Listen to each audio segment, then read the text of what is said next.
Hi, everyone. As Jordan mentioned, my name is Melissa Batchelor. I manage the customer experience strategy at Canadian Tire. And today I'm going to talk a little bit about innovating the customer experience and what does that take. So why does customer experience innovation matter? Well, over the last 100 years, we have seen incredible growth in both retail and technology. From the mass production revolution, where wholesalers were selling direct to consumers, to the birth of the Main Street store, all the way to the age of intelligence, where we all know we can ask Alexa to order us toilet paper. Consumers are requiring things faster and more personalized. So there's three key pillars that I really look to when focusing on the optimal customer experience. Number one is engage every customer. If your customers are reaching out to you, make sure you are engaging them, make sure you are seeking feedback from them. Optimize every experience. So measure and instrument the voice of customer journey at each touch point. And there's tons of companies out there that can help you do that. One of my favorites is activate every employee. Your employees are your number one brand ambassadors, and they should be your best customers. So I know in retail, especially frontline, it can be very challenging to engage your frontline staff. Seek out companies like Nudge that are disrupting the frontline engagement with staff. There's a few key takeaways that I've learned that have really resonated with me. The first one is eliminate channel switching. So if I'm a consumer and I contact you through social media, do not direct me to your call center. There are many retailers out there that are still doing this today, and I think it's an easy win to help you make your customer experience journey seamless and frictionless. Measure, listen, analyze, and execute. So there's three key measurements that I think will provide a holistic view into the key drivers that really drive your organization from a CX perspective. The first is Net Promoter Score. So how likely am I to recommend a brand? The second, customer satisfaction, so how satisfied are you? And the last one is customer effort score, and I think this one's really important because it really speaks to how easy it was to make a purchase and the technology behind online and the transition from brick and mortar to e-commerce.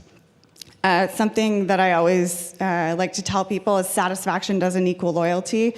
There's very little correlation related to that.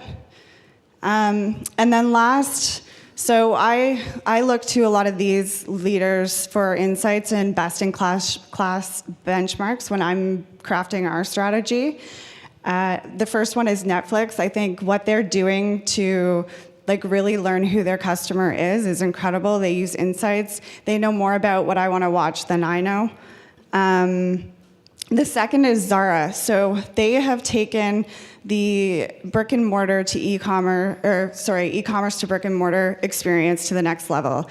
I bought something online last week and I had to return it. I immediately assumed that I'd put it on my husband's credit card and they were going to end up giving me a store credit. So now when you go into Zara, you scan a QR code and they actually, they put the money back onto your card. You don't have to sign anything. You don't have to give them your credit card. It's completely seamless and frictionless. And the last one is Starbucks. So the last touch point of the customer journey, especially in brick and mortar, is proven to be very valuable. So you can have kind of a crummy experience. You can wait in line, be waiting for your coffee, but if they thank you and tell you to have a good afternoon, it's actually proven that you will score them higher with your Net Promoter Score and customer satisfaction. Just to wrap up, I always like to ask a thought-provoking question. So, what will I do now to innovate the customer experience? Thank you.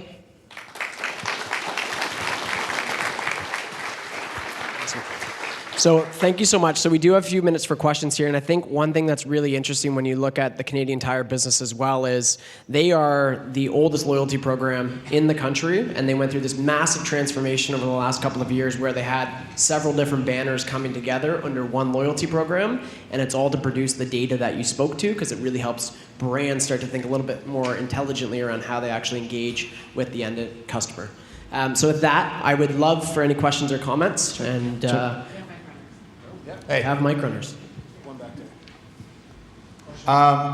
QR codes have been around now probably 10 years, I think. Yep. I'm back here. Weird. What's the, and I think before you could use a camera's, or a phone's native camera, needing a third-party app, their usage was pretty minimal. Now that they can be used by a native app, what's the growth in usage, awareness? What kind of data do you see from Canadian Tire's perspective, presuming you use QR codes? Actually, yeah, we don't right now. Okay. Unfortunately, but again, that's why I look to companies like Zara, where you would think a QR code is, to your point, it's something that came, like it was a fad almost, and it left. But they seem to be actually using them now, and it is brilliant. To not have to have your credit card to return an online purchase is very rare, and to me, that's easy stuff that can be fixed for the customer experience journey. Thanks. Hi. I thought it was really interesting what you said about how satisfaction and loyalty don't necessarily correlate. Sorry? Sorry, yeah. You're right, they don't. So I was just wondering, in your experience, what are some of the things that do drive loyalty? That do drive loyalty? Yeah. I really think it comes down to customer experience and how you're engaging with your customers at a brand level. Like you have to create an emotional sentiment with your customers for them to think of you first. And with all the competition that exists now, if you can't get something immediately, then you're gonna get it elsewhere. So to me, it's really about building the relationship with your customers and being on the front line and having all of your employees focused on that strategy. Okay, this is Chris. Thanks. Chris Little. How are you? Hey, that's good. How are you, Mark from ABC? Okay, are you on? Hi. I was curious about your bit about personalized offers. So how exactly do you, at Canadian Tire, translate the customer data into personalized offers? And that's just from personal experience because I work at an agency where we do it all the time for retail clients primarily as well. So I want to know how you do it.